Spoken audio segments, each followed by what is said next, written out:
বর্তমানে আমাদের পরিবেশের যা পরিস্থিতি দেখা যাচ্ছে, গরম দিন দিন যেন বেড়েই চলেছে।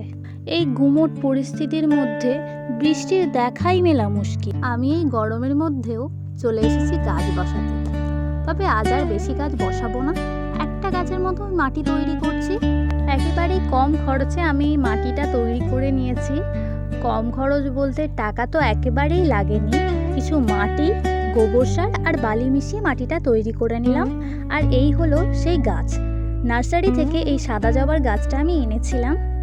আর আমি এই গাছটাকে ঠিকঠাক জায়গায় বসানোর জন্য বাড়িতে পড়ে থাকা একটা বাড়তি বস্তাকে সেলাই করে নিয়েছিলাম দুপাল্টানে। বলতে পারো একেবারে বিনামূল্যে বাগান করার স্বাদ যাকে বলে। খালি গাছটা কিনতে আমার কিছু পরিমাণ টাকা খরচ হয়েছে, বাদবাকিটা আমি নিজের মতো করে এদিক ওদিক থেকে করে নিয়েছি। তো আমার গাছ বসানো এখন কমপ্লিট। অল্প করে জল দিয়ে নিচ্ছি।